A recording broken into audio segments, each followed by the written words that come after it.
નમસ્કાર વિદ્યાર્થી મિત્રો, આઈસીની યુટ્યુબ ચેનલ પર આપ સૌ વિદ્યાર્થી મિત્રોનું હાર્દિક સ્વાગત છે। વિદ્યાર્થી મિત્રો, આજના આ રેકોર્ડેડ લેક્ચરની અંદર આપણે વાત કરવાની છે કે ગુજરાતની રાજનીતિ। આમ જુઓ ને તમે તો ગુજરાતના ઇતિહાસની અંદર એક મહત્વપૂર્ણ ટોપિક આવતો હોય છે, એ છે ગુજરાતની રાજનીતિ।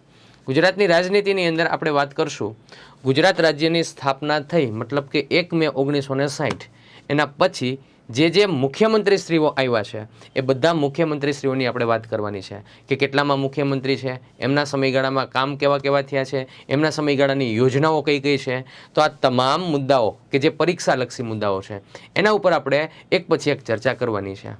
તો ડૉક્ટર જીવરાજભાઈ મહેતાથી લઈને ભૂપેન્દ્રભાઈ પટેલ સુધીના તમામ મુખ્યમંત્રીશ્રીઓ જે છે એના વિશેની માહિતી આપણે આ લેક્ચરની અંદર લેવાની છે, જે તમને આગામી તમામ સ્પર્ધાત્મક પરીક્ષા માટે ખૂબ જ ઉપયોગી સાબિત થશે। તો વિદ્યાર્થી મિત્રો, આ લેક્ચરને સંપૂર્ણપણે તમારે જોવાનો છે, અધવચ્ચેથી ક્યાંય જે છે સ્કીપ કરવાનો નથી, અધવચ્ચેથી લેક્ચરને જોવાની શરૂઆત પણ કરવાની નથી, પહેલેથી લઈને છેલ્લે સુધી આ લેક્ચરને ખાસ તમારે જોવાનો છે। પરીક્ષામાં વિદ્યાર્થી મિત્રો 100% તમને ઉપયોગી થશે। તો ચાલો વિદ્યાર્થી મિત્રો, આપણે શરૂઆત કરીએ ગુજરાતના મુખ્યમંત્રીશ્રીઓ વિશેની માહિતી। તો દોસ્તો, જ્યારે ગુજરાત રાજ્યની સ્થાપના થઈ 1 મે 1960 એના પછી ગુજરાતના મુખ્યમંત્રીના પદ ઉપર સૌ પ્રથમ જે વ્યક્તિ આવતા હોય છે એ વ્યક્તિ અહીંયા તમે જોઈ રહ્યા છો, એ વ્યક્તિ છે ડૉક્ટર જીવરાજભાઈ નારાયણભાઈ મહેતા। બરાબર, ઇમેજ છે કોનો છે? Doctor Jivrajbhai Narayanbhai Mehta. Okay, doctor Jivrajbhai Narayanbhai Mehta, એમનો જન્મ ક્યાં થતો હોય છે? તો કે અમરેલીમાં। જન્મ ક્યાં થશે એમનો? તો ખાસ દોસ્તો યાદ રાખવાનું છે, અમરેલીમાં જન્મ થશે। ગુજરાતના પ્રથમ મુખ્યમંત્રી હતા, એટલે કે 1 મે 1960 પછી આ વ્યક્તિ મુખ્યમંત્રી બનેલા હતા। ગુજરાત રાજ્ય બન્યું ત્યારે પ્રથમ મુખ્યમંત્રી હતા કોણ? તો કે જીવરાજભાઈ મહેતા। ગુજરાતનું પાટનગર એના સમયગાળામાં કયું હતું? તો કે અમદાવાદ હતું। સાહેબ, અત્યારે જ ગાંધીનગર છે બેટા। 1960 થી લઈને 1970 10 વર્ષ માટે ગુજરાતનું રાજધાનીનું સ્થળ હતું અમદાવાદ, બરાબર। પછી ગાંધીનગર છે 1971માં બનશે હિતેન્દ્રભાઈ દેસાઈના સમયગાળામાં। ખાસ જીવરાજભાઈ મહેતા છે એ ગાંધીજીના અંગત તબીબ હતા, ગાંધીજી સાથે સારો એવો રિલેશન હતો, પોતાના અંગત તબીબ તરીકે જે છે આ વ્યક્તિ હતા। પોતે દીવાન તરીકે પણ રહી ચૂકેલા છે। દીવાન કયા રાજ્યની અંદર હતા? તો કે વડોદરા રાજ્યની અંદર હતા। ઓકે, સાથે સાથે મુખ્યમંત્રી બન્યા એ પહેલાંની ઘટના છે કે બાંધકામ ખાતાના પ્રમુખ પણ હતા, કે ભાઈ મુંબઈ છે જ્યારે જે ગુજરાત રાજ્ય આઝાદ નહોતું થયું, સ્વતંત્ર નહોતું થયું, બન્યું નહોતું, એ સમયગાળા દરમિયાન મુંબઈના બાંધકામ ખાતાના પોતે પ્રમુખ પણ રહી ચૂકેલા છે। આ વ્યક્તિ કોણ છે? તો કે ડૉક્ટર જીવરાજભાઈ નારાયણભાઈ મહેતા। એનો ટાઈમ પિરિયડ શું છે? તો કે 1960થી લઈને 1963 સુધીનો છે। ઓકે, પરીક્ષામાં એકવાર એમનું પૂરું નામ પૂછાઈ ગયું, તો યાદ રાખો, જીવરાજભાઈ નારાયણભાઈ મહેતા, એનું આખું નામ છે શું? તો કે જીવરાજભાઈ નારાયણભાઈ મહેતા, આ એનું પૂરું નામ છે। ઓકે, આ ઉપરાંત જીવરાજભાઈ મહેતા એમના સમયગાળાની અંદર જે કંઈ પણ મહત્ત્વની ઘટનાઓ હોય એની આપણે ચર્ચા કરીએ તો ઈસવીસન 1961માં પંચાયતનો ધારો પસાર થયો ત્યારે સીએમ કોણ હતા? તો જીવરાજભાઈ મહેતા હતા। તો ખાસ યાદ રાખો, 1961માં પંચાયતનો ધારો એમના સમયગાળાની અંદર પસાર થયેલો હતો। ત્યારબાદ ગુજરાતની અંદર પ્રથમ વિધાનસભાની ચૂંટણીઓ યોજાઈ। એ ચૂંટણીઓ ક્યારે યોજાશે? તો કે 1962માં, અને આ ચૂંટણીમાં ફરી વખત જીવરાજભાઈ મહેતા મુખ્યમંત્રી બનશે। એટલે ફરી વખત જે છે પુનઃ જીવરાજ મહેતા ચૂંટાઈ આવ્યા। કે ગુજરાતમાં પ્રથમ વિધાનસભાની ચૂંટણીઓ ક્યારે યોજાઈ? 1962માં, અને ત્યારે સીએમના પદ ઉપર ફરી પાછા જીવરાજભાઈ મહેતા ચૂંટાઈ આવેલા હતા। બેટા, ગુજરાતમાં પંચાયતી રાજનો અમલ ક્યારે થયો? તો 1 એપ્રિલ 1963। 1 એપ્રિલ 1963 ગુજરાતમાં પંચાયતી રાજનો અમલ થયો। એ સમયગાળા દરમિયાન સીએમ કોણ હતા? તો જીવરાજભાઈ નારાયણભાઈ મહેતા। તો યાદ રાખો, ગુજરાતમાં પંચાયતી રાજનો અમલ થયો ત્યારે સીએમ કોણ હતા? તો કે ડૉક્ટર જીવરાજભાઈ નારાયણભાઈ મહેતા। પણ એના સમયગાળામાં જ વડોદરામાં બાજવા ખાતે જીએસએફસી, બરાબર, જીએસએફસીની સ્થાપના કરવામાં આવેલી હતી 1962માં। ક્યારે કરવામાં આવેલી હતી? 1962માં કરવામાં આવેલી હતી। ક્યાં? તો કે બાજવા, વડોદરા ખાતે। સાથે સાથે એમના સમયગાળામાં જ એક મહત્વનું સ્થળ, એક તેલ ક્ષેત્ર જે છે ખૂબ જ વિકસિત થયેલું હતું, જે કયું છે? અંકલેશ્વર। અંકલેશ્વર તેલ ક્ષેત્ર એમના સમયગાળામાં ખૂબ જ વિકસિત થયેલું હતું, બરાબર। એના પછી વાત કરીએ તો ગુજરાત યુનિવર્સિટીનું મોસ્ટ ઇમ્પોર્ટન્ટ છે છોકરાઓ, યાદ રાખજો, ગુજરાત યુનિવર્સિટીનું વિધેયક પસાર થયું હતું એમના જ સમયગાળામાં બેટા। ગુજરાત યુનિવર્સિટીનું વિધેયક જે છે, એક બિલ જે છે એ પસાર કરવામાં આવ્યું હતું. ફરજિયાત પ્રાથમિક શિક્ષણ સ્તર વિસ્તરણ કરવામાં આવ્યું હતું. એમના જ સમયગાળામાં ફરજિયાત પ્રાથમિક શિક્ષણનું પ્રમાણ વધારે એવો પ્રયત્ન કરવામાં આવેલો હતો. એ વ્યક્તિ પોતે મુખ્યમંત્રી પદેથી રાજીનામું આપેલું હતું અને રાજીનામું આપીને ઇંગ્લેન્ડ જતા રહ્યા. ત્યાં ભારતના હાઈ કમિશનર, શું તો કે ભારતના હાઈ કમિશનર એના પદે એમણે કાર્યરત રહેલા હતા. એટલે આમ તમે જોવો ને તો એમણે રાજીનામું આપ્યું હતું. રાજીનામું આપીને ઇંગ્લેન્ડ જતા રહ્યા અને ઇંગ્લેન્ડમાં ભારતના હાઈ કમિશનરના પદે પોતે કાર્યરત રહેલા હતા. ક્લિયર? તો આ વાત કરીએ આપણે જીવરાજભાઈ મહેતા, કે જે આપણા ગુજરાતના પ્રથમ મુખ્યમંત્રી હતા. ચાલો એના પછી વાત કરીએ ગુજરાતના સેકન્ડ સીએમ છે, એમનું નામ શું છે? તો બળવંતરાય મહેતા. આ એમનો ઇમેજ છે. ગુજરાતના બીજા મુખ્યમંત્રી છે. ઓકે, બળવંતરાય મહેતા છે, એમનો ટાઈમ પીરિયડ શું? તો કે 1963 લઈને 1965 સુધીનો. ખાસ યાદ રાખો, પરીક્ષામાં એકવાર પ્રશ્ન પૂછાઈ ગયો, નીચેનામાંથી ગુજરાતના બીજા મુખ્યમંત્રીનું નામ જણાવો, તો આન્સર આવશે બળવંતરાય મહેતા. તો ખાસ યાદ રાખો, બીજા મુખ્યમંત્રી છે ગુજરાતના. ઓકે, કયા પક્ષ સાથે જોડાયેલા છે? તો કે કોંગ્રેસ પક્ષ સાથે જોડાયેલા છે. એમના જ સમયગાળામાં દોસ્તો દરેકે દરેક જિલ્લાની અંદર જીઆઈડીસીની રચના કરવામાં આવી. તો ખાસ યાદ રાખો, દરેક જિલ્લામાં જીઆઈડીસીની સ્થાપના કોના સમયગાળામાં થશે? તો બળવંતરાય મહેતાના સમયગાળામાં. બેટા, ગુજરાતના વિસ્તારમાં ધુવારણ વીજ મથક આવે, ધુવારણ વીજ મથક, એમની શરૂઆત કોણે કરાવેલી હતી? તો ડૉક્ટર બળવંતરાય મહેતાએ. એમના જ સમયગાળામાં રિફાઇનર માટે કોયલી રિફાઇનરી, કોયલી જે છે ને એ સ્થળ છે, રિફાઇનરી છે, બરાબર, જે વડોદરા જિલ્લાની અંદર આવેલી છે, એ કાર્યરત કરવામાં આવેલી હતી. કોના સમયગાળામાં? બળવંતરાય મહેતાના સમયગાળામાં. એમના જ સમયગાળામાં બેટા ભાદર નદી ઉપર ભાદર યોજના, બનાસ નદી ઉપર દાંતીવાડા યોજના અને શેત્રુંજી નદી ઉપર શેત્રુંજી યોજના, એનો પાયો નાખવામાં આવ્યો હતો.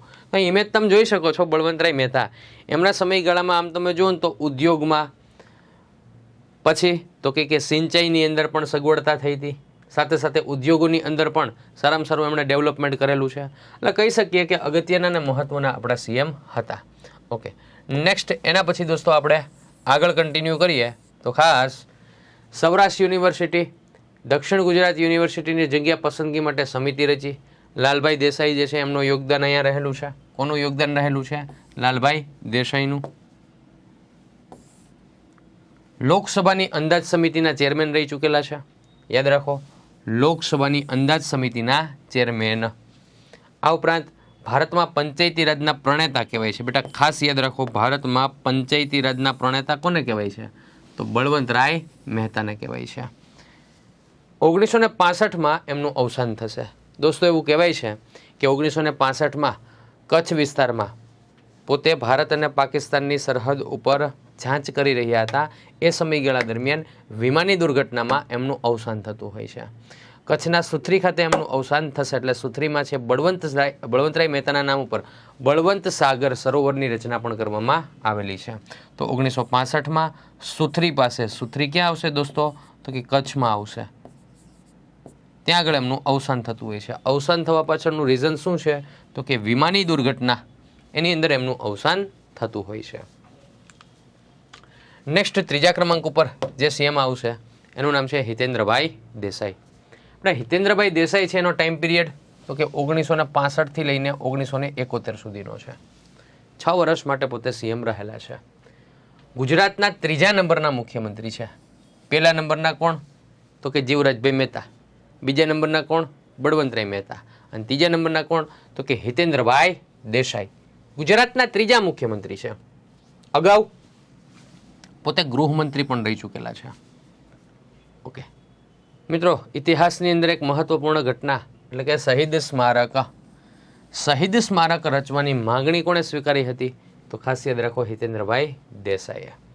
ઓકે, આ રીતે શહીદ સ્મારકનું ઉદ્ઘાટન દોસ્તો ભદ્ર વિસ્તારમાં કરવામાં આવેલું હતું. ઇન્દુલાલ યાજ્ઞિકના વરદ હસ્તે કરવામાં આવ્યું હતું. ક્યારે? તો કે 19 સપ્ટેમ્બર 1968. બેટા યાદ રાખો, શહીદ સ્મારકનું ઉદ્ઘાટન ક્યારે થયું હતું? તો 19 સપ્ટેમ્બર 1968. કોના વરદ હસ્તે થયું હતું? ઇન્દુલાલ યાજ્ઞિક. કયા વિસ્તારમાં? તો બેટા અમદાવાદના ભદ્ર વિસ્તારમાં. અને શહીદ સ્મારક રચવાની માંગણી સ્વીકારી હતી કયા સીએમએ? તો હિતેન્દ્રભાઈ દેસાઈએ સ્વીકારેલી હતી. ઓકે, એમણે ગુજરાતની અંદર કન્યાઓ જે છે એને મફત શિક્ષણની શરૂઆત કરાવી હતી કે ભાઈ છોકરીઓ છે તો મફતમાં અભ્યાસ કરી શકશે. એટલે મફત કન્યા શિક્ષણની શરૂઆત કોણે કરાવી છે? તો કે હિતેન્દ્રભાઈ દેસાઈએ કરાવેલી છે.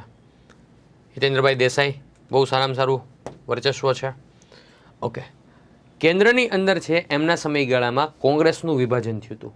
બેટા બે ભાગ પડાતા. એક છે કોંગ્રેસ સિન્ડિકેટ, એનો મતલબ કે આ મૂળ કોંગ્રેસ સંસ્થા છે એ, અને બીજું તો કે કોંગ્રેસ ઇન્ડિકેટ. બરાબર, પ્રાસ હારો બેહાડ્યો છે. સિન્ડિકેટ ને ઇન્ડિકેટ. બેટા સિન્ડિકેટ બધાને યાદ રહી જાય. શું કામ? તો કે બધાએ પુષ્પા જોયેલું જ છે. પુષ્પા 2 જોયેલું જ છે. આ ઘણા દૂટી ડે થઈને એવું કહે સાહેબ પુષ્પા 3 આવશે ને પહેલાં આમ જોઈ લઉં. બરાબર છે. હા, તો સિન્ડિકેટ શબ્દ જે છે એ આપણા મૂવીની અંદર જોયેલો છે. કોંગ્રેસ સિન્ડિકેટની અંદર ઇન્દિરા ગાંધીવાળું કોંગ્રેસ આવશે. બરાબર, તો આની અંદર હવે બે ભાગ પડ્યા. ઓકે, તો આની અંદર હવે બે ભાગ પડ્યા. 1971ના વર્ષની અંદર કેન્દ્રમાં ચૂંટણીનું આયોજન થયું અને ચૂંટણીની અંદર બહુમતી કોને મળી? તો વિદ્યાર્થી મિત્રો કોંગ્રેસ ઇન્ડિકેટ. અને શું મળતી હોય છે દોસ્તો? કોંગ્રેસ ઇન્ડિકેટને મળતી હોય છે બહુમતી. તો 1971માં કેન્દ્રની ચૂંટણીમાં કોંગ્રેસ ઇન્ડિકેટ વિજેતા સાબિત થશે. હિતેન્દ્રભાઈ દેસાઈ, એની અગત્યની બાબતની વાત કરીએ તો પારડીની ઘાસિયા જમીનનો ઉકેલ એના સમયગાળામાં આવ્યો હતો. મોસ્ટ ઇમ્પોર્ટન્ટ પ્રશ્ન એકવાર ક્લાસ 3 પૂછાઈ ગયો કે નીચેનામાંથી કયા મુખ્યમંત્રીના સમયગાળામાં પારડીની ઘાસિયા જમીનનો ઉકેલ આવ્યો હતો? તો ખાસ યાદ રાખજો, કોના સમયગાળામાં? હિતેન્દ્રભાઈ દેસાઈના સમયગાળામાં. ઓકે, 1968માં કચ્છ ટ્રિબ્યુનલ એનો ચુકાદો આવ્યો અને છડાબેટ જે છે એને પાકિસ્તાનનો એકમ તરીકે સ્વીકારવામાં આવ્યો હતો. આ કોના સમયગાળાની ઘટના છે? હિતેન્દ્રભાઈ દેસાઈના સમયગાળાની ઘટના છે. ભારતનું પ્રથમ પેટ્રોકેમિકલ સંકુલ, જેને આપણે આઈપીસીએલ કહીએ છીએ. શું કહીએ છીએ એને આપણે? આઈપીસીએલ. આ આઈપીસીએલ આવશે બેટા વડોદરામાં. આઈપીસીએલ ક્યાં આવશે? કે આઈપીસીએલ આવશે બેટા વડોદરામાં આવશે. બરાબર, જે ભારતનું પ્રથમ પેટ્રોકેમિકલ સંકુલ છે, જેની સ્થાપના 1969માં થશે. કોના સમયગાળામાં? તો હિતેન્દ્રભાઈ દેસાઈના સમયગાળામાં. નેક્સ્ટ વાત કરીએ તો ખાસ ગુજરાત રાજ્યની સ્થાપના છે ને છોકરાઓ 1 મે 1960ના રોજ થઈ. ઓકે, જ્યારે સ્થાપના થઈ ત્યારે પ્રથમ પાટનગર એનું શું બનતું હોય છે? તો કે અમદાવાદ. પ્રથમ પાટનગર બનશે અમદાવાદ. સાહેબ ગાંધીનગર શું કામ નહીં? એનું અસ્તિત્વ જ નહોતું 1960થી લઈને 1970 સુધી. બરાબર, પછી આ દશકા દરમિયાન ગાંધીનગર જિલ્લાની રચના થઈ. સ્થાપના સમયે 17 જિલ્લા હતા. પછી 18મા નંબરનો જિલ્લો બનશે ગાંધીનગર જિલ્લો. અને આ ગાંધીનગર છે એ પાટનગર બનશે 11 ફેબ્રુઆરી 1971. ગાંધીનગર શું બનશે? તો કે આપણા ગુજરાતનું પાટનગર બનશે. ક્યારે? તો 11 ફેબ્રુઆરી 1971. બરાબર, તો ખાસ કોના સમયગાળામાં? હિતેન્દ્રભાઈ દેસાઈના સમયગાળામાં. 1971માં માધ્યમિક શિક્ષણ મફત જાહેર કરવામાં આવ્યું હતું. બરાબર, હિતેન્દ્રભાઈ દેસાઈના સમયગાળાની જ ઘટના છે આ કે 1971માં માધ્યમિક શિક્ષણ મફત જાહેર કરવામાં આવ્યું હતું. હિતેન્દ્રભાઈ દેસાઈના સમયગાળામાં જ દોસ્તો પ્રથમવાર રાષ્ટ્રપતિ શાસન દાખલ કરવામાં આવ્યું હતું. રાજ્યપાલ કોણ હતા? શ્રીમંત નારાયણ. રાષ્ટ્રપતિ કોણ હતા? વીવી ગિરી. તો યાદ રાખો, ગુજરાતમાં પ્રથમવાર રાષ્ટ્રપતિ શાસન દાખલ થયું ત્યારે સીએમ કોણ હતા? હિતેન્દ્રભાઈ દેસાઈ. રાજ્યપાલ કોણ હતા? શ્રીમાન નારાયણ. રાષ્ટ્રપતિ કોણ હતા? શ્રી વીવી ગિરી. ક્લિયર? નેક્સ્ટ, એના પછી ચોથા ક્રમાંક ઉપર જે સીએમ આવશે એમનું નામ શું છે? તો કે ઘનશ્યામભાઈ ઓઝા. આપણે ઘનશ્યામભાઈ ઓઝા 1972થી લઈને 1973 સુધી પોતે મુખ્યમંત્રીના પદ ઉપર હતા. ગુજરાતના ચોથા મુખ્યમંત્રી હતા.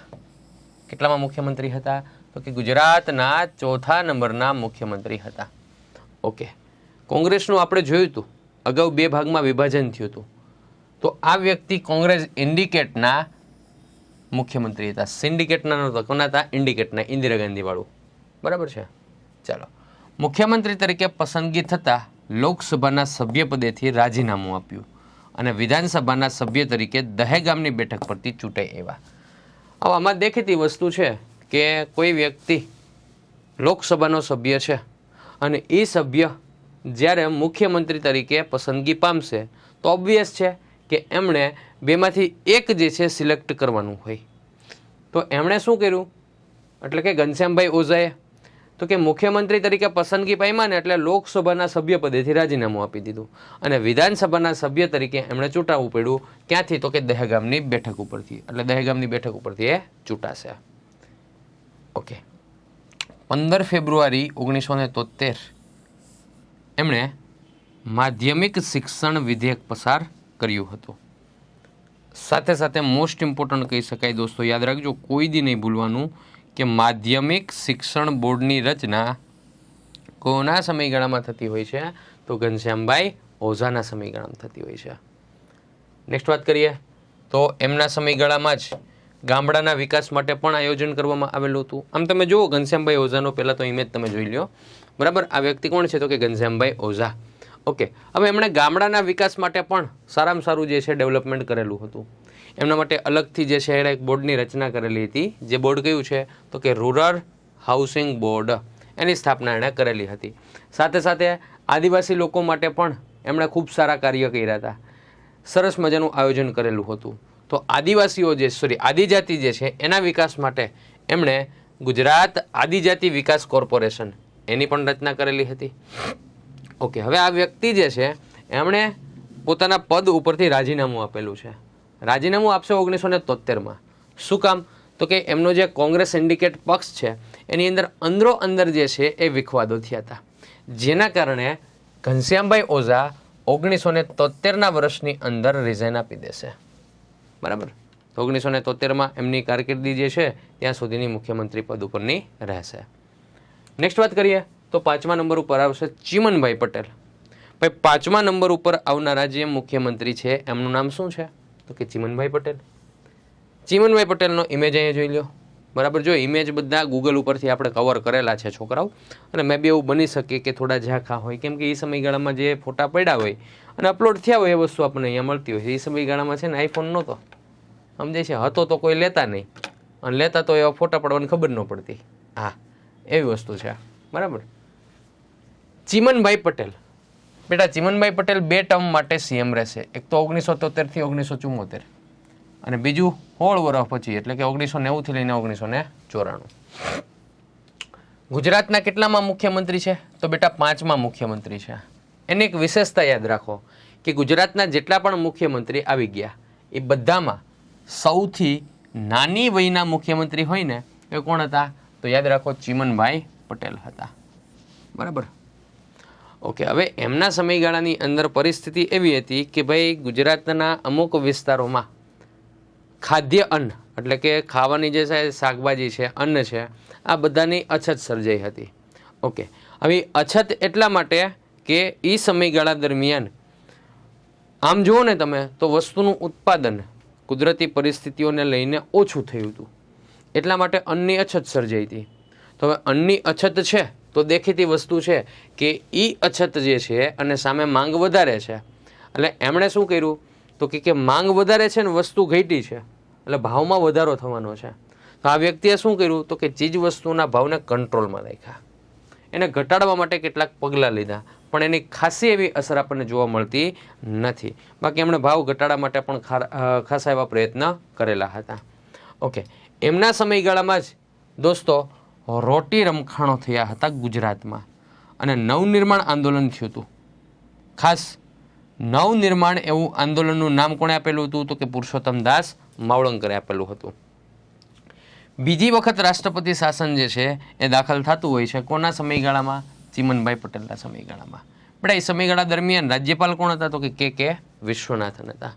કોણ હતા તો કે વિશ્વનાથન હતા. નેક્સ્ટ વાત કરીએ તો 1991માં નર્મદા બચાવો આંદોલનના પગલે રચાયેલી મોર સમિતિના રિપોર્ટના આધારે ગુજરાતને મળતી વિશ્વ બેંકની સહાય બંધ થઈ. ગુજરાતના વિકાસ માટે નયા ગુજરાતનો વિચાર આપ્યો. બેટા યાદ રાખજો કે ગુજરાતના વિકાસ માટે નયા ગુજરાત એનો વિચાર કોણે આપેલો છે? તેમનો વિચાર આપેલો છે ચીમનભાઈ પટેલ. કોણે આપેલો છે દોસ્તો? ચીમનભાઈ પટેલે આપેલો છે. નર્મદા યોજનાને આગળ ધપાવવા માટે સક્રિય છોટે સરદાર. બરાબર યાદ રાખજો, નર્મદા યોજનાને આગળ ધપાવવા માટે જે છે સક્રિય કોઈ હોય ને તો એ વ્યક્તિ છોટે સરદાર તરીકે ઓળખાય છે. નેક્સ્ટ વાત કરીએ તો ચીમનભાઈ પટેલનું સમાધિ સ્થળ પરીક્ષામાં પૂછાઈ ગયું છે.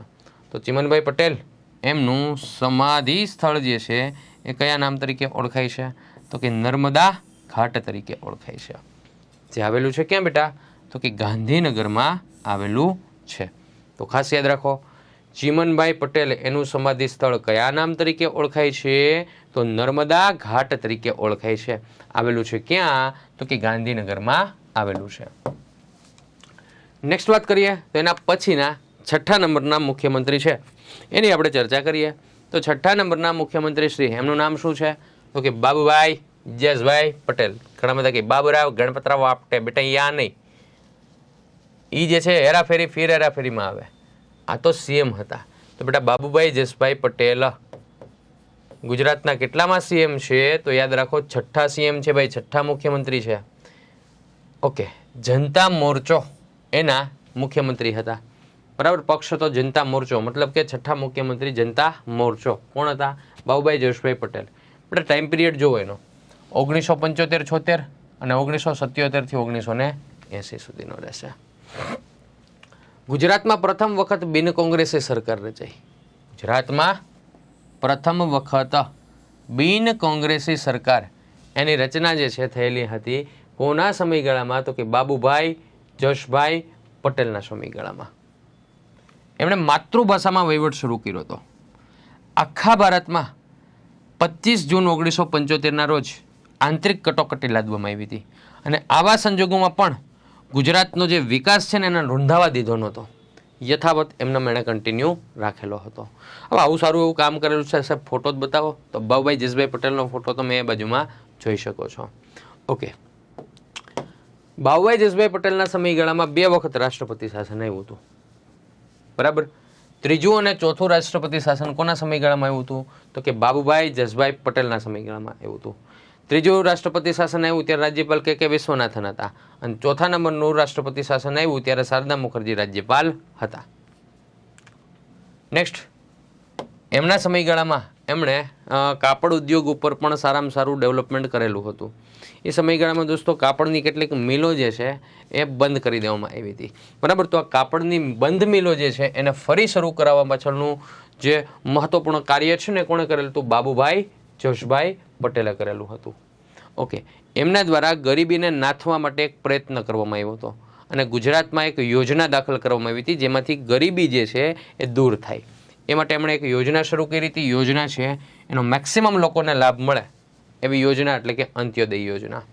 પણ આપણે કેવું 10 પાસ હોઈએ પછી 11-12ના 2 વર્ષ હોય, પછી કોલેજના 3 વર્ષ હોય અને 10+2+3 પદ્ધતિ કહેવાય. તો આ શિક્ષણનું માળખું વિકસાવનાર કોણ હતા? તો બાબુભાઈ જસભાઈ પટેલ હતા. એણે પોલીસ યુનિયનને માન્યતા આપી હતી. આગળ જતાં રદ પણ થશે. મિત્રો ખાસ યાદ રાખજો, પોલીસ જે છે એ સંઘ બનાવી શકશે એની છૂટ આપી હતી કોણે? તો યાદ રાખો, બાબુભાઈ જસભાઈ પટેલે, કે પોલીસ યુનિયનને એમણે માન્યતા આપેલી હતી. ઓકે, રિજિયોનલ રૂરલ બેંક એની સ્થાપના એમણે કરેલી હતી. યાદ રાખો તો ઠીક છે, ન રાખો તો ઉપાધિ જેવું નથી. નેક્સ્ટ વાત કરીએ તો એમના સમયગાળામાં જ એક કાળમુખી ઘટના બનતી હોય છે કે મોરબી જિલ્લો, ત્યાંથી એક નદી પસાર થાય છે, મચ્છુ નદી, જેને આપણે માલધારીઓની માતા કહીએ છીએ. તો બેટા મચ્છુ નદીમાં મચ્છુ હોનારત સર્જાયેલી હતી. જે કાળમુખી ઘટના છે દોસ્તો, 11 ઓગસ્ટ 1979માં મચ્છુ હોનારત થઈ હતી અને ત્યારે સીએમ કોણ હતા? તો બાબુભાઈ જસભાઈ પટેલ. અને એમણે આખું સચિવાલય જે છે એ કાર્યરત કરેલું હતું મોરબી ખાતે. બરાબર, 1980માં ફેબ્રુઆરીમાં મચ્છુ હોનારતના પગલે જે વહીવટી અવ્યવસ્થા સર્જાઈ એના પગલે એમનું શાસન બરતરફ કરવામાં આવ્યું હતું. એમણે ફૂલ પ્રયત્ન કર્યો છોકરો, પણ યોગ્ય પરિસ્થિતિ હેન્ડલ ન થતાં એમનું શાસન જે છે બરતરફ કરવામાં આવ્યું હતું. નેક્સ્ટ એના પછી વાત કરીએ આપણે તો 7મા નંબરના જે સીએમ છે એટલે કે માધવશ્રી સોલંકી સાહેબ. બરાબર, માધવશ્રી સોલંકી સાહેબનો ઇમેજ તમે બાજુમાં જોઈ શકો છો. આ વ્યક્તિ કોણ છે તો કે માધવશ્રી સોલંકી. આ વ્યક્તિ ગુજરાતના 7મા મુખ્યમંત્રી છે. કેટલામાં છે? 7મા. ઓકે, એની એક વિશેષતા ખાસ યાદ રાખો કે આ એવા મુખ્યમંત્રી છે કે જે 4 વખત ગુજરાતના મુખ્યમંત્રી બન્યા છે. સાહેબ 4 વાર બન્યા? હા, 4 વખત ગુજરાતના સીએમ બન્યા. પહેલી વાર 1976 થી 1977, બીજી વાર 1980 થી 1985, ત્રીજી વાર 1985 થી 1989 અને ચોથી વાર 1989 થી લઈને 1990ના વર્ષ સુધી એ બનેલા હતા.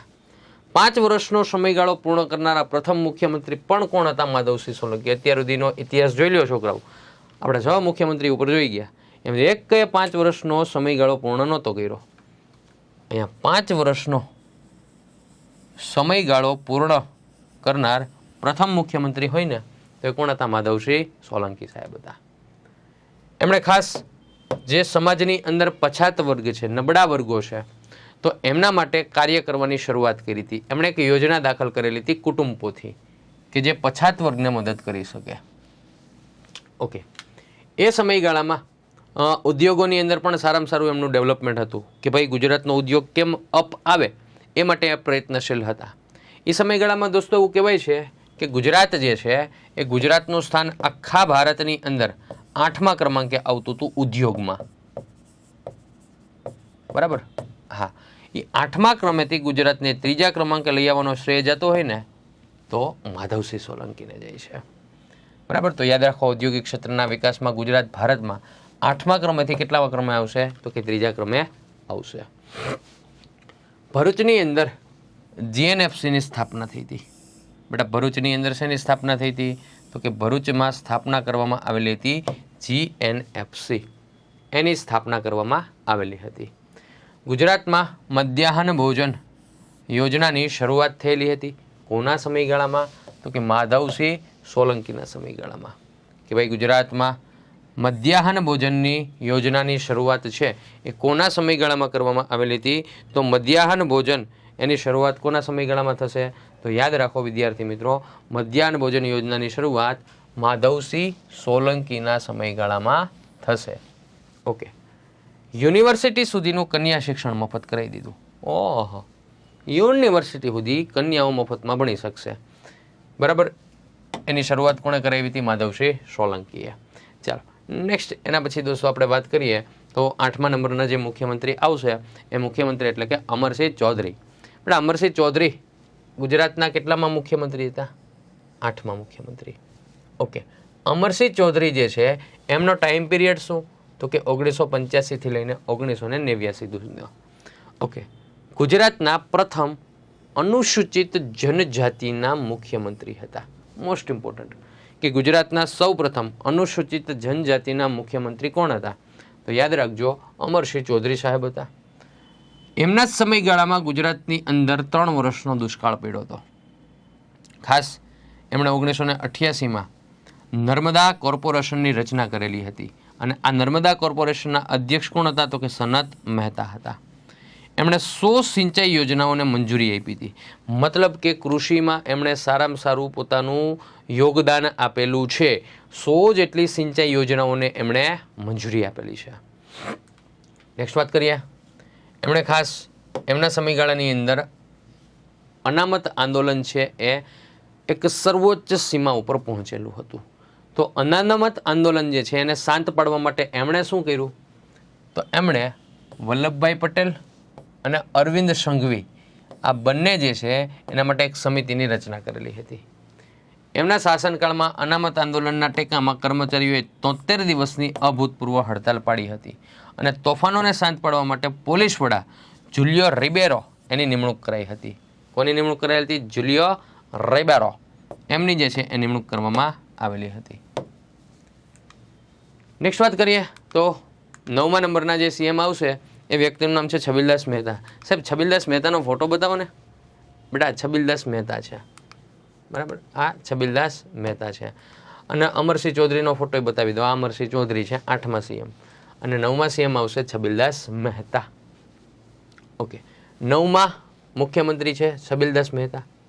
ઓકે, છબીલદાસ મહેતા જે છે દોસ્તો, એનો ટાઈમ પીરિયડ છે 1994 થી 1995 સુધીનો. 1994 થી 1995 સુધી એ પોતે સીએમ રહેલા હતા. હવે એમના સમયગાળામાં દક્ષિણ ગુજરાતમાં સુરતની અંદર એક રોગચાળો ફાટી નીકળેલો હતો પ્લેગનો. ઘણી બધી હાડમારી ફેલાઈ હતી. એના જ સમયગાળામાં પ્રથમવાર 2 નાયબ મુખ્યમંત્રીઓની નિમણૂક થઈ, એક સીડી દેશમુખ ને બીજા નરહરી અમીન. બરાબર, યાદ રાખજો, પ્રથમવાર 2 નાયબ મુખ્યમંત્રીઓની નિમણૂક કોના સમયગાળામાં થઈ? છબીલદાસ મહેતા. બેના નામ શું? તો કે સીડી દેશમુખ અને નરહરી અમીન.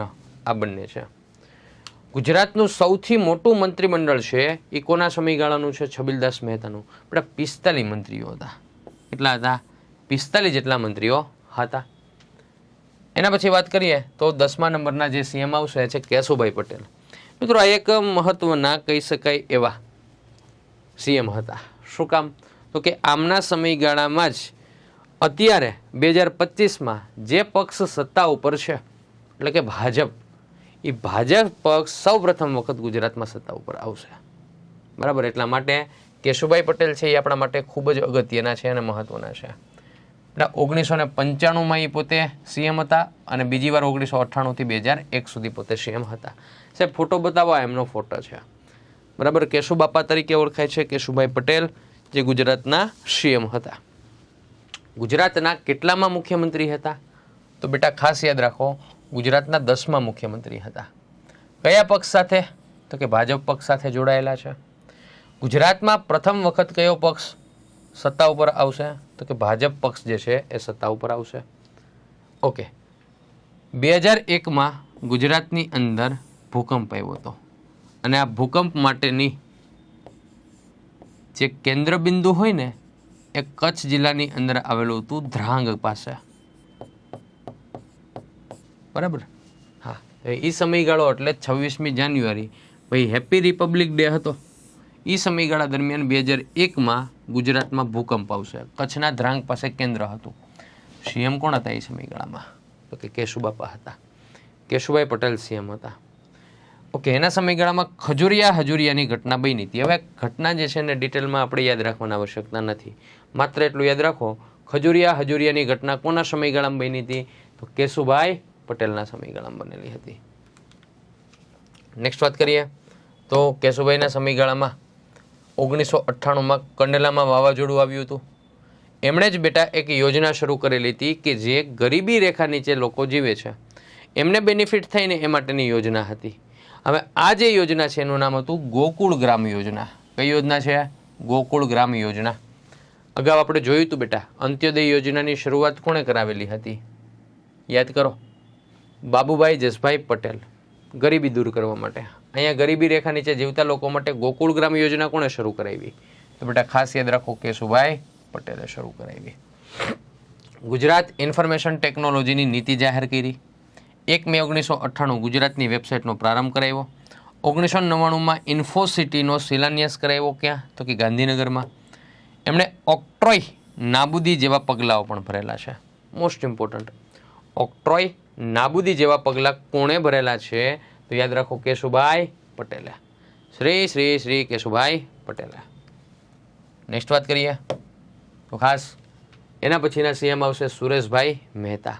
આપણા સુરેશભાઈ મહેતા છે 1995થી લઈને 1996 સુધી પોતે સીએમ રહેલા છે. ઓકે, સુરેશભાઈ મહેતા એ ગુજરાતના કેટલામાં? તો કે 11મા મુખ્યમંત્રી હતા. કયા પક્ષ પર?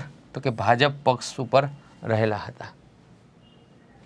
એમણે સરસ્વતી સાધના યોજના શરૂ કરેલી હતી કે જેમાં અનુસૂચિત જનજાતિની જે છોકરીઓ છે એટલે કે વિદ્યાર્થીનીઓ છે જે ભણવા માટે જાય છે એમના માટે સાયકલની સેવા એમાં આપવામાં આવતી હતી. એટલે સરસ્વતી સાધના યોજના અંતર્ગત શું મળશે? સાયકલ મળશે. ઓકે, કોના સમયગાળામાં? સુરેશભાઈ મહેતાના સમયગાળામાં. ગુજરાતમાં ટોટલ 5 વાર રાષ્ટ્રપતિ શાસન આવ્યું. એમાં છેલ્લી વાર રાષ્ટ્રપતિ શાસન એટલે કે 5મી વાર આવ્યું ને એ સમયગાળા દરમિયાન રાજ્યપાલ હતા કૃષ્ણપાલ સિંહ અને સીએમ હતા કેશુભાઈ પટેલ.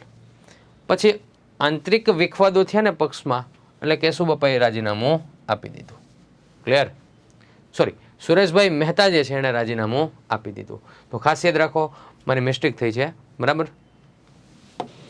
ઓકે, એના પછી આપણે જોઈએ કે 11મા નંબરના જે સીએમ આવશે એનું નામ છે શ્રી સુરેશભાઈ મહેતા. એનો ટાઈમ પીરિયડ 1995 થી 1996નો છે. સુરેશભાઈ મહેતા છે એનો પહેલાં તો ફોટો જોઈ લો. આ ભાઈ કોણ છે? તો કે આપણા સીએમ છે, 11મા સીએમ છે સુરેશભાઈ મહેતા સાહેબ, બરાબર. ગુજરાતના 11મા મુખ્યમંત્રી હતા. કયા પક્ષથી બિલોંગ કરે છે? ભાજપ પક્ષથી. ઓકે, એમના સમયગાળામાં અનુસૂચિત જાતિની જે વિદ્યાર્થીનીઓ છે, અનુસૂચિત જનજાતિની વિદ્યાર્થીનીઓ છે, એમને ભણવા માટે જવું હોય ને તો હાલીને ન જવું પડે, એટલે સાયકલની વ્યવસ્થા કરી આપી. આ યોજના શરૂ કરી તેનું નામ છે સરસ્વતી સાધના યોજના. નામ શું છે? તો કે સરસ્વતી સાધના યોજના એનું નામ છે. ગુજરાતમાં છેલ્લી વાર રાષ્ટ્રપતિ શાસન આવ્યું. કેટલામી વાર? તો કે 5મી વાર. એ સમયગાળા દરમિયાન રાજ્યપાલ હતા કૃષ્ણપાલસિંહ અને સીએમ કોણ હતા? તો કે સુરેશભાઈ મહેતા હતા. પક્ષના આંતરિક વિવાદને કારણે એણે રાજીનામું પણ આપી દીધું હતું. તો મોસ્ટ ઇમ્પોર્ટન્ટ, પક્ષના આંતરિક વિવાદને કારણે રાજીનામું કોણે આપેલું હતું? તો કે સુરેશભાઈ મહેતાએ, કે જે આપણા 11મા સીએમ હતા. આપણે ઘણા બધા એવું કહે કે સાહેબ ગુજરાતમાં રાષ્ટ્રપતિ શાસન ટોટલ કેટલી વાર આવ્યું?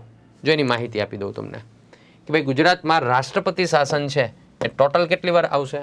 તો ખાસ યાદ રાખો, 5 વખત, બરાબર. કેટલી વખત રાષ્ટ્રપતિ શાસન આવશે? તો કે 5 વખત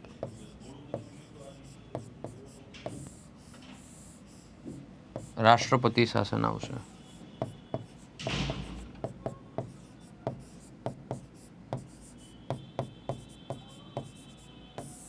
કેટલી વખત આવશે? 5 વખત રાષ્ટ્રપતિ શાસન જે છે એ આવશે. આવું સમજો, પહેલી વખત રાષ્ટ્રપતિ શાસન આવ્યું 1971માં. રાજ્યપાલ હતા શ્રીમન નારાયણ, રાષ્ટ્રપતિ હતા વીવી ગિરી, મુખ્યમંત્રી હતા હિતેન્દ્રભાઈ દેસાઈ. કારણ શું હતું? તો કે બહુમતી ગુમાવી હતી એટલે. પહેલી વસ્તુ આ. બીજું રાષ્ટ્રપતિ શાસન 1974માં આવશે. શ્રી કે વિશ્વનાથ રાજ્યપાલ હતા, રાષ્ટ્રપતિ ફકરુદ્દીન અલી અહેમદ હતા, મુખ્યમંત્રી શ્રી ચિમનભાઈ પટેલ હતા. કારણ શું હતું? તો કે નવનિર્માણ આંદોલન. આ એનું કારણ હતું. ત્રીજું રાષ્ટ્રપતિ શાસન ક્યારે આવશે? 1976માં. શ્રી કે વિશ્વનાથ રાજ્યપાલ હતા, ફકરુદ્દીન અલી અહેમદ રાષ્ટ્રપતિ હતા, બાઉભાઈ પટેલ મુખ્યમંત્રી હતા અને મતદાન ગુમાવતા છે એ કારણથી રાષ્ટ્રપતિ શાસન આવ્યું. ચોથું રાષ્ટ્રપતિ શાસન આવશે 1980માં. શ્રીમતી શારદા મુખર્જી રાજ્યપાલ હતા, રાષ્ટ્રપતિ નીલમ સંજીવ રેડ્ડી હતા અને મુખ્યમંત્રી બાબુભાઈ જસભાઈ પટેલ હતા. અવ્યવસ્થા સર્જ્યા હતા, રાજીનામું આપ્યું હતું એટલે. 5મું રાષ્ટ્રપતિ શાસન 1996માં.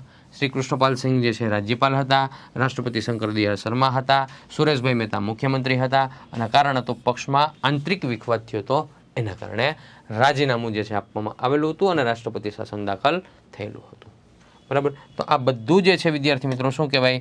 તો કે આ બધું જે છે એ 5 વાર રાષ્ટ્રપતિ શાસન આવ્યું એ સમયગાળા દરમિયાન એનું વર્ષ, એમાં રાજ્યપાલ કોણ હતા, રાષ્ટ્રપતિ કોણ હતા, મુખ્યમંત્રી કોણ હતા અને કારણ શું હતું. બેટા કારણ પરીક્ષાની અંદર પૂછાય નહીં, તને કોઈ દી નહીં પૂછાય, મોજ કર, બરાબર. નેક્સ્ટ વાત કરીએ તો 12મા નંબરના જે આપણા મુખ્યમંત્રી શ્રી આવશે એમનું નામ શું છે? તો કે શંકરસિંહ વાઘેલા. 12મા નંબરના સીએમ છે, એમનું નામ શું છે? તો કે શંકરસિંહ વાઘેલા. બેટા 1996-97માં આ વ્યક્તિ જે છે 1996-97માં 12મા મુખ્યમંત્રી બનશે, બરાબર. 12મા મુખ્યમંત્રી બનશે. ઓકે, એમનો પક્ષ કયો છે? તો કે રાજપા. સાહેબ ભાજપ એમનું કોંગ્રેસ એમ, રાજપા એટલે શું? તો કે રાષ્ટ્રીય જનતા પાર્ટી, બરાબર. રાષ્ટ્રીય જનતા પાર્ટીના પોતે જે છે સીએમ હતા. ભાજપના અસંતુષ્ટ ધારાસભ્યોએ શંકરસિંહ વાઘેલાના નેતૃત્વમાં એક અલગથી પક્ષની રચના કરી અને 47 ધારાસભ્યોના ટેકાવાળી સરકાર રચી.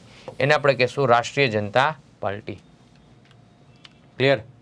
પ્રથમવાર મંત્રીમંડળની બેઠક ગાંધીનગર બહાર અલગ અલગ સ્થળોએ ભરવાની શરૂઆત કરી.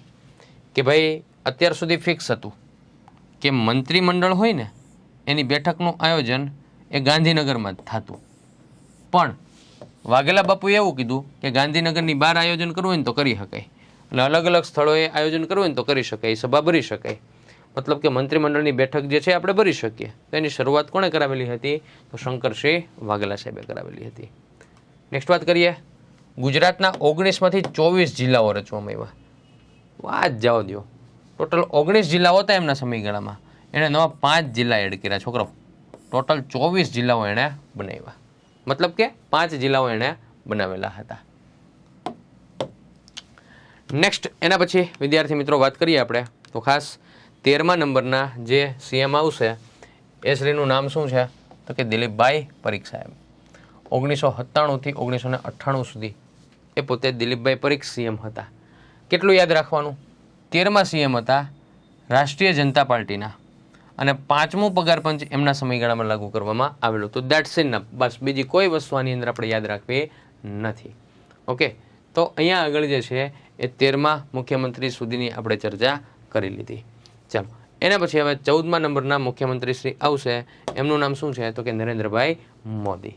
ચાલો, હવે આપણે વાત કરીશું નરેન્દ્રભાઈ મોદી વિશે.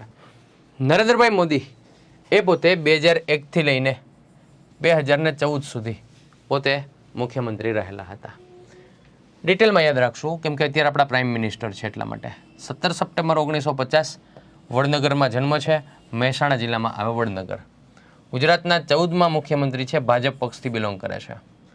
સૌથી વધુ સમય મુખ્યમંત્રી તરીકે રહેનાર હોય તો એ નરેન્દ્રભાઈ મોદી છે. 2002માં એના સમયગાળામાં ગોધરા કાંડ સર્જાયો હતો. અક્ષરધામ મંદિર ઉપર ત્રાસવાદીઓનો હુમલો, ગાંધીનગરમાં જે અક્ષરધામ મંદિર છે એ કોના સમયગાળામાં હુમલો થયો હતો?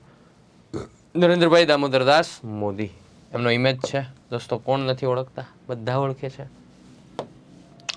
ખાસ 2003થી દર 2 વર્ષે વાઇબ્રન્ટ ગ્લોબલ સમિટ એનું આયોજન થશે જાન્યુઆરી મહિનામાં.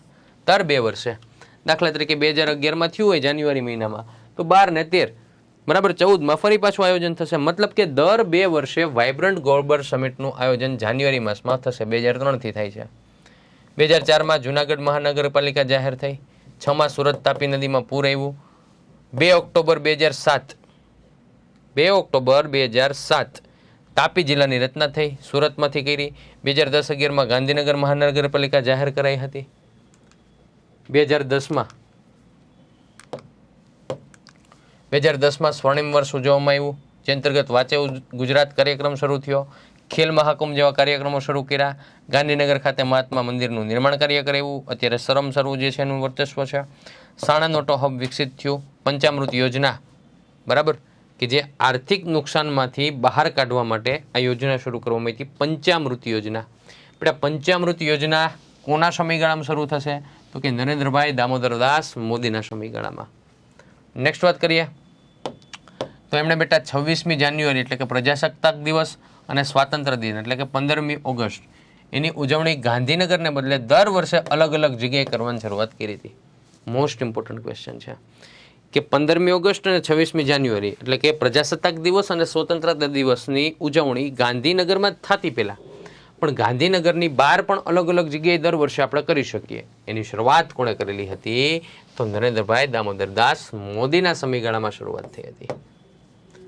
ગુજરાતમાં science city, BRTS project, gift city project આ બધા શરૂ થયા એના સમયગાળામાં. Pandit Deendayal petroleum university, Gujarat forensic science university, Raksha Shakti university, Kamdhenu university, શૈક્ષણિક સંસ્થાઓ આ બધી જે છે એનો પ્રારંભ એમના સમયગાળામાં થયો હતો. નેક્સ્ટ વાત કરીએ તો નરેન્દ્રભાઈ મોદીના સમયગાળાની કેટલીક યોજનાઓ છે. પરીક્ષામાં ડાયરેક્ટલી પ્રશ્ન પૂછાઈ જાય કે નીચેનામાંથી સાગરખેડુ યોજના કોણે શરૂ કરાવી હતી? તો નરેન્દ્રભાઈ મોદીએ. નીચેનામાંથી કઈ યોજના નરેન્દ્રભાઈ મોદી દ્વારા શરૂ કરવામાં આવેલી છે? પછી 5 યોજનામાંથી નામ આપી દે, 5, અને નીચે ઓપ્શન આપે, ફક્ત 1, 2, 3, ફક્ત 2, 3, 4, ફક્ત 1, 2, 3, 4 કે પછી 1, 2, 3, 4, 5. તો આ બધી યોજનાના નામ યાદ રાખવા જરૂરી છે.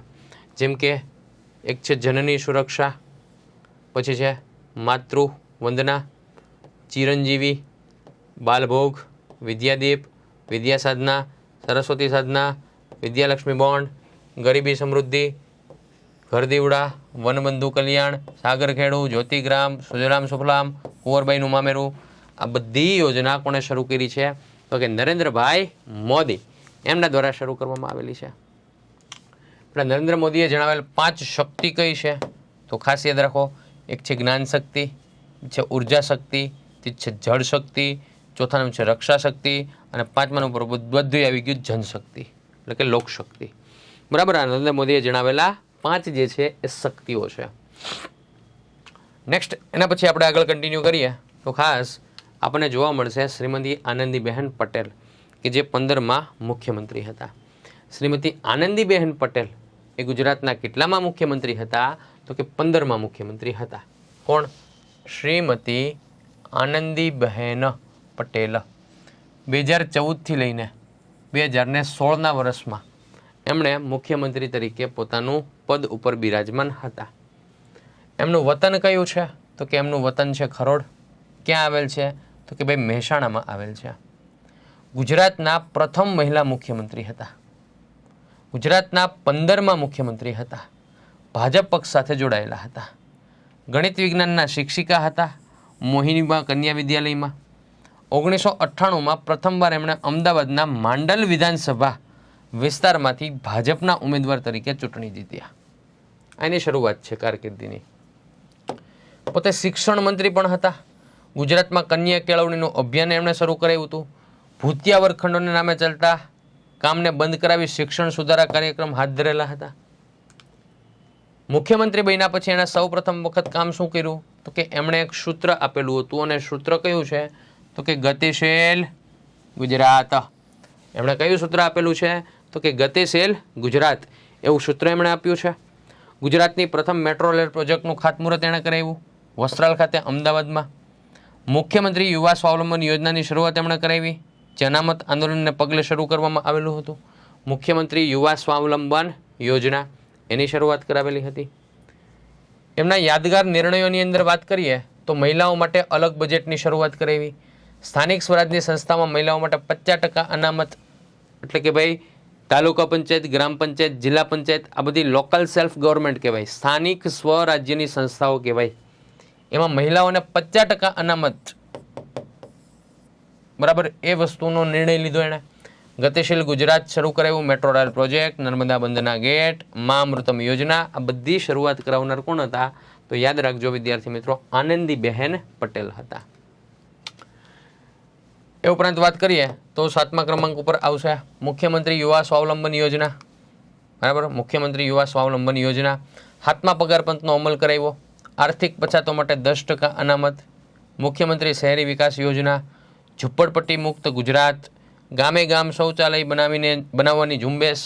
આ બધા એના યાદગાર નિર્ણયો છે છોકરાઓ. પણ એક મોસ્ટ ઇમ્પોર્ટન્ટ પ્રશ્ન બની શકે. શું? તો કે નીચેનામાંથી કયા મુખ્યમંત્રીએ ફેસબુક ઉપર રાજીનામું આપ્યું છે? તો ફેસબુક ઉપર રાજીનામું આપનારા સૌ પ્રથમ મહિલા અથવા તો સૌ પ્રથમ મુખ્યમંત્રી હોય તો કોણ હતા? તો કે આનંદીબહેન પટેલ હતા. ક્લિયર? ફેસબુક ઉપર રાજીનામું આપ્યું. વિચાર કરો છોકરાઓ, એની ઉપર ફેસબુક ઉપર એમણે રાજીનામું આપેલું છે. નેક્સ્ટ વાત કરીએ તો એના પછીના જે મુખ્યમંત્રી શ્રી આવશે એમનું નામ છે 16મા નંબરના મુખ્યમંત્રી શ્રી એટલે કે વિજયભાઈ રૂપાણી સાહેબ છે. ઓકે. શ્રી વિજયભાઈ રૂપાણી સાહેબ છે એ 2014થી 2016 સુધી સીએમ રહેશે. જન્મ 2 ઓગસ્ટ 1956 બર્માના રંગૂન ખાતે. 1987માં પ્રથમવાર રાજકોટ કોર્પોરેશનની ચૂંટણી લડ્યા. નવેમ્બર 2014માં સૌ પ્રથમવાર રાજકોટ 69 બેઠક પરથી ધારાસભ્ય તરીકે ચૂંટાયા. ગુજરાત સરકારમાં શ્રમ રોજગાર, પાણી પુરવઠા, વાહન વ્યવહાર મંત્રી આ બધાની અંદર પોતે બિરાજમાન રહેલા છે. 5 ઓગસ્ટ 2016 ગુજરાતના 16મા મુખ્યમંત્રી પોતે બનશે. 26 ડિસેમ્બર 2017 બીજી વાર ગુજરાતના મુખ્યમંત્રી બનશે. ઓકે. વિજયભાઈ રૂપાણી છે એમના દ્વારા શરૂ કરવામાં આવેલા કેટલાક પ્રોજેક્ટ, કેટલીક જે છે એ યોજનાઓ, એ વસ્તુ પણ આપણા માટે જાણવી અગત્યની અને મહત્ત્વની બનતી હોય છે. જેમ કે જ્ઞાનકુંજ પ્રોજેક્ટ એમના દ્વારા શાળા કક્ષાએ ઇન્ટરેક્ટિવ શિક્ષણની શરૂઆત થઈ. બિનપરંપરાગત ઉર્જા સ્ત્રોતોમાં ગુજરાત પ્રથમ. હરોળ પર ગંદા પાણીનો દરિયાના ઊંડા પાણીમાં છોડવા ગુજરાત ડીપસી પાઇપલાઇનનો વિચાર અમલીકરણ બનાવ્યો. ગુજરાતમાં 7.5 વધારે કૌશલ્ય કેન્દ્રોનું નિર્માણ કાર્ય કરાવ્યું. એમણે ખૂબ સારા એવા કામ કરેલા છે. આ ઉપરાંત એમણે ઘણી બધી યોજના શરૂ કરાવી જેની અંદર આવશે સૂર્ય શક્તિ યોજના જે ખેડૂતો માટે છે. નામ છે સૂર્ય શક્તિ કિસાન યોજના. ખેડૂતોને પાણી તથા વીજળીની સમસ્યામાંથી મુક્તિ અપાવવા માટેનો એક એનો અભિગમ હતો. Most important, Birsa Munda tribal યુનિવર્સિટીની સ્થાપના રાજપીપળા ખાતે કરવામાં આવી હતી. કોના સમયગાળામાં? તો વિજયભાઈ રૂપાણી સાહેબના સમયગાળામાં. ક્લિયર? તો આ વસ્તુ પણ યાદ રાખજો. એમણે બીજી ઘણી બધી શરૂઆત કરાવી હતી, જેમ કે બોટ એમ્બ્યુલન્સ એનો પ્રારંભ કરાવ્યો હતો. શું કામ? તો કે દરિયાની અંદર જે માછીમારો કામ કરે છે એના માટે બોટ એમ્બ્યુલન્સ સેવાનો પ્રારંભ કરાવ્યો હતો. બરાબર. પોરબંદરને ઓખા ખાતે જે છે કાર્યરત છે. મિશન વિદ્યા અભિયાન એટલે કે 6 થી 8માં જે વિદ્યાર્થીઓ અભ્યાસ કરે છે એની લેખન ગણના અને ઉપચારાત્મક વૃદ્ધિ થઈને એ માટે મિશન વિદ્યા અભિયાન શરૂ કરાવ્યું હતું. સુજલામ સુફલામ યોજના બેટા જળ સંગ્રહનો પ્રયોગ હતો કે પાણીનો સંગ્રહ. ભાઈ જળ એ જ જીવન છે. આ સમજે છે ભાઈ, સીએમ સાહેબ સમજે છે જળ એ જ જીવન છે અને જળનો બચત થાય, સંગ્રહ થાય એવો પ્રયોગ કર્યો તો સુજલામ સુફલામ યોજના અંતર્ગત. સૌની યોજના કે જે સૌરાષ્ટ્ર અને કચ્છ સુધી પાણી પહોંચાડવામાં એક મહત્વનું કાર્ય હતું. નેક્સ્ટ વાત કરીએ તો એના પછી આવશે ભૂપેન્દ્રભાઈ પટેલ. બેટા ભૂપેન્દ્રભાઈ પટેલ 2021થી કાર્યરત છે.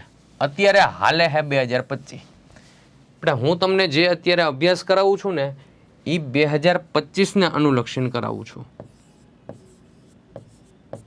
2025ને અનુલક્ષીને એ પણ પાછું તમને ખાસ જણાવી દઉં કે એપ્રિલ મહિનામાં 2025. એટલે મે બી એવું બની શકે કે તમે કદાચ 2 વર્ષ પછી લેક્ચર જોતા હોય ને સીએમ બદલાઈ જાય, તમે પાછા ગોળો થઈ જાઓ મારી ઉપર કે સાહેબ ખોટું ભણાવે હે. બરાબર. એટલે ચોખવટ કરું તમને કે હું અત્યારે આ જે લેક્ચર ભણાવી રહ્યો છું એ એપ્રિલ 2025 એને અનુલક્ષીને ભણાવી રહ્યો છું. તારીખ તમને કહી દઉં કે આજની તારીખ છે વિદ્યાર્થી મિત્રો એ 8 એપ્રિલ છે, ત્યારે હું લેક્ચર ભણાવી રહ્યો છું. જન્મ ભૂપેન્દ્રભાઈ પટેલનો 15 જુલાઈ 1962 અમદાવાદમાં. પૂરું નામ ભૂપેન્દ્રભાઈ રજનીકાંતભાઈ પટેલ છે. આખું નામ યાદ રાખજો. શૈક્ષણિક લાયકાત ડિપ્લોમા કરેલું છે સાહેબે, ડિપ્લોમા એન્જિનિયરિંગ, સિવિલ એન્જિનિયરિંગ. વિધાનસભા મત વિસ્તારનું નામ છે ઘાટલોડિયા. ભારતીય જનતા પાર્ટી અને રાષ્ટ્રીય સ્વયંસેવક સંઘ સાથે જોડાયેલા છે. ગુજરાતના 17માં મુખ્યમંત્રી છે. બેટા ગુજરાતના કેટલામાં મુખ્યમંત્રી છે સાહેબ?